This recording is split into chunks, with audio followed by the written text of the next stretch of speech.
Olá, eu sou Leonardo Pessoa, presidente da Sociedade de Pneumologia e Tisiologia do Estado do Rio de Janeiro e professor da Universidade Federal Fluminense em Pneumologia. Esse é o podcast Sopterge, o podcast do pulmão. Estou aqui com o meu caro amigo pneumologista, Renato Azambuja. Olá, pessoal. Um prazer estar com vocês em mais um podcast Sopterge. Estamos na nossa sede, no Largo do Machado, no Catete. Me chamaram a atenção da última vez, falei que era no Flamengo. Quero, antes de mais nada, mandar abraços a todos que nos ouviram e prestigiaram nos nossos episódios anteriores. Um prazer estar com vocês de novo. Abraços a todos os pneumologistas que nos ouvem e ao meu amigo cardiologista Danilo Leal. Quero agradecer também aos vice-presidentes regionais da Sopterge, Dr. Júlio Ferenzini, da região sul, Dr. David Versalles, de Niterói, São Gonçalo e região dos Lagos, Dr. Luiz Guilherme, da região norte, doutora Raquel Noboa, da região da Baixada, Dr. Paulo César de Oliveira, da região serrana. E nesse terceiro episódio vamos complementar os episódios anteriores. Lá nós falamos sobre tudo que é importante para o controle da asma. É inverno, todo cuidado é pouco. Falamos sobre a necessidade de adesão, o uso correto das medicações conforme prescrição médica, o controle das comorbidades, doenças que são comuns entre os pacientes que têm asma, como rinite, refluxo gastroesofágico, ansiedade, depressão, a importância da evitação do tabagismo. Lembrando que o tabagismo passivo também é um fator dificultador do controle da asma. Vamos reservar o episódio 3 praticamente inteiro para tratar de algo fundamental para o controle da asma. A técnica inalatória. A importância do uso correto dos dispositivos inalatórios. Isso é, o uso correto das bombinhas para a asma. Antes ainda, um último recado para os médicos. Dia 17 de agosto de 2024, teremos o curso de asma grave no Berkeley, em Botafogo. As inscrições estão abertas no site da Simpla. Eu estou aqui com o Renato, querido amigo e parceiro, e vamos falar sobre esse assunto. Assunto importante hoje, Renato? Sim. Assunto muito importante. Sabe por quê? Os estudos mostram reiteradamente que cerca de 85% dos asmáticos não têm a sua doença controlada. E a razão não é necessariamente a gravidade da asma, mas sim esses motivos que você comentou, né? A não adesão, o não tratamento das comorbidades, o tabagismo, seja ele ativo ou passivo, e agora também o tabagismo com as modalidades diferentes aí de cigarro eletrônico. Já temos estudos demonstrando que o uso do cigarro eletrônico dificulta o controle da asma e torna mais precoce o início da doença. Mas a técnica inalatória, né, o modo certo de usar a bombinha, é fundamental. A via inalatória é a forma de tratamento de quase 100% dos casos de asma e, infelizmente, os erros são muito comuns, independente do tipo de bombinha que se usa. O GINA, né, o Global Initiative for Asthma, que é um documento anualmente atualizado por experts no tema, mas que fique claro, não é uma diretriz. Ele aponta que cerca de 80% dos usuários dos mecanismos inalatórios usam erradamente. E tem várias pesquisas que mostram que esse uso errado ele vai impedir o controle da asma. Eu vou tomar liberdade aqui da primeira medida que os pacientes podem tomar para resolver isso e aumentar a chance de usar a bombinha corretamente. Dê uma pausa aí no nosso podcast do pulmão, pega a bula do seu remédio, e a bula vai te informar, ela vai estar lá dizendo como se usar corretamente o mecanismo. Os pacientes costumam ler a bula só para ver efeitos colaterais das medicações, mas a bula tem outras utilidades. Leia como usar o dispositivo. Em geral, tem figuras, imagens que ajudam nesse entendimento. Aproveita então, Renato, para dar um segundo conselho, depois desse ótimo conselho que você deu. Quando o seu medicamento de bombinha acabar, não jogue fora. Leve o vazio ao seu médico na próxima consulta e peça para que ele te treine na forma de usar corretamente. E o conselho para os médicos, com permissão, veja o seu paciente usar o mecanismo ele imagina sempre, inocentemente, que usa corretamente, mas na imensa maioria das vezes não acerta. Há estudos confirmando que pacientes informam usá-los corretamente, mas quando demonstram, usam erradamente. Souza, por exemplo, fez um estudo em 2009, me parece, no Jornal Brasileiro de Pneumologia, e que resultou, a conclusão foi que só 25% dos pacientes tinham recebido orientação quanto ao uso correto da técnica inalatória. E nem sempre de qualidade essas orientações. Se os estudos mostram reiteradamente que a técnica inalatória está errada, é importante também reiteradamente supervisioná-la. Eu sugiro, então, que os médicos peçam que os pacientes levem seus dispositivos inalatórios vazios à consulta para o treinamento. É impressionante esse número, né? Então, 3/4 dos pacientes nem sequer foram orientados de como inalar o medicamento prescrito. A coisa piora, Renato, quando se investiga se eles foram ensinados mais de uma vez. Beira zero. Então, quando os médicos ensinam uma vez só na primeira consulta. Então, é natural que os equívocos sejam frequentes e que isso resulte em mau controle da doença. Claro que cada um de nós tem uma habilidade para explicar, hein? A gente sempre acha que explica perfeitamente, mas não é provável que todos nós sejamos exímios explicadores. Sempre nota 10. Acho interessante a ideia do paciente levar o mecanismo inalatório e o médico ter outro igual na mão, né, para treinarem juntos. Nós, na UF, temos uma linha de pesquisa específica sobre técnica inalatória. A gente treina em todas as consultas. E ao avaliarmos a técnica inalatória, a qualidade da técnica inalatória do nosso grupo de pacientes, no estudo publicado no São Paulo Medical Journal em 2018, ainda assim, avaliando em toda a consulta, Renato, ouvintes, 60% dos pacientes usavam erradamente. Isso é, cada 10 pacientes, 6 erravam, sendo treinados em toda a consulta. Em pacientes em primeira consulta, que não eram nossos, portanto, né, vieram encaminhados, nós pensamos, poxa, com tanto esforço, 60% erra, deixa eu ver os pacientes que vêm de fora. A gente publicou em 2021 um estudo, 84% chegavam com a técnica inalatória inadequada e cerca de 7,5% controlados. Simples, então, a esmagadora maioria erra com qualquer bombinha, qualquer tipo, diga-se de passagem. E com a técnica errada não há controle da asma. Treinar melhora a técnica inalatória e predispõe ao controle.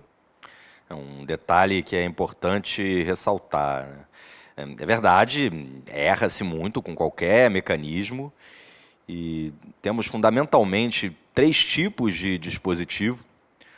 O primeiro deles, o aerosol dosimetrado ou nebulímetro, que é a bombinha mais antiga, que a gente chama de spray. Há outro tipo, que são os dispositivos de pó seco, alguns com uso de cápsulas, que você coloca a cápsula dentro da bombinha, e outros não, o pó já é aspirado direto. E há o mecanismo de névoa, que é o único e bem menos utilizado na asma. A bombinha que mais se erra são os sprays, o aerosol dosimetrado. E aí atenção e treinamento é bom em todos os casos, mas especial atenção deve ser dada àqueles que usam o aerosol dosimetrado. Não é raro que o paciente não consiga utilizá-lo adequadamente, apesar do treinamento, e nesse caso um recurso que deve ser utilizado é acoplar a bombinha com um espaçador, uma aerocâmara. Ele vai criar um espaço entre a boca e a bombinha.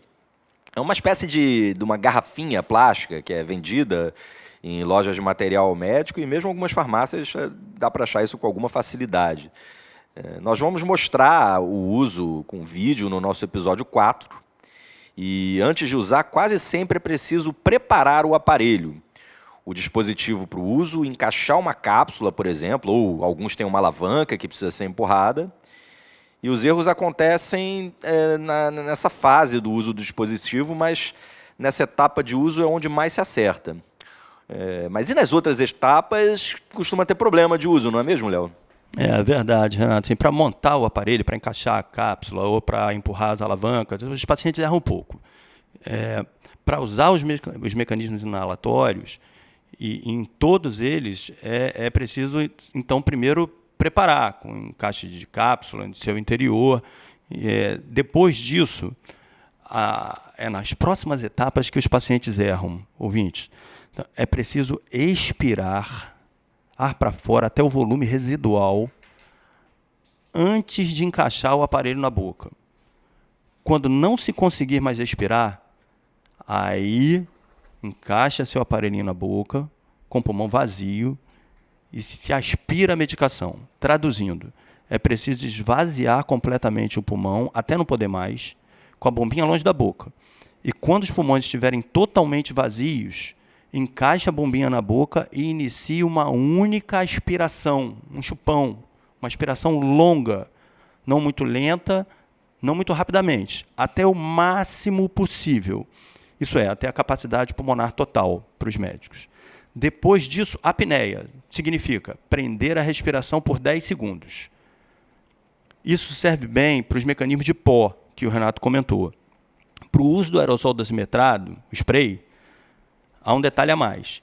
Imediatamente no início da aspiração, então depois dos pulmões vazios, imediatamente no início da aspiração do chupão, é a hora perfeita para apertar o topo do mecanismo, isso é, apertar a bombinha. Não pode demorar, não se pode apertar e depois aspirar, não se pode apertar várias vezes sucessivas. Mesmo que o médico tenha prescrito 2 atomizações, significa 2 jatos, faz-se um, descansa-se 20 ou 30 segundos, idealmente, depois faz-se o outro jato. Sempre desse jeito que a gente explicou. Por conta desse detalhe de ter que pressionar o topo do aparelho imediatamente no início da aspiração, nos mecanismos de aerosol dosimetrado, spray, por conta desse detalhe tem mais erros. Exige-se uma maior coordenação. Por outro lado, não há o recurso de se adicionar aquele espaçador que a gente falou, nesse tipo de bombinha, spray, não tem como a gente adicionar nos mecanismos de pó seco. Assim, se o paciente não se adaptar, Renato, por qualquer razão, a nenhum dispositivo, a saída é usar aerosol dosimetrado com o espaçador, é uma boa opção. E às vezes é a única opção. Para os pacientes, por exemplo, com Alzheimer ou nas crianças, a alternativa é essa. Fiquem de olho na etapa da expiração, esvaziar o pulmão antes de encaixar a bombinha na boca, especialmente nos mecanismos de pó seco. Nos mecanismos de pó seco é na expiração onde mais se erra. E, naturalmente, por conta dessa necessidade de coordenação na hora da aspiração, quando o mecanismo for em spray, os erros são mais comuns na aspiração.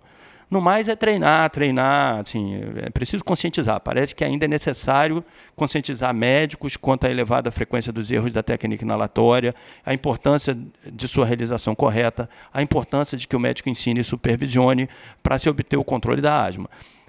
Também, às vezes, fico pensando, era importante a gente chegar nos gestores e sensibilizá-los de que o treinamento contínuo é necessário, que o médico precisa de tempo para orientar o seu paciente. Por vezes, há tantos pacientes para o médico atender que ele não consegue tempo para orientar. Então, ele precisa ter esse tempo. Ou ajuda de outros profissionais para treinar. Uma dúvida, Léo, que você mencionou aí a questão dos espaçadores.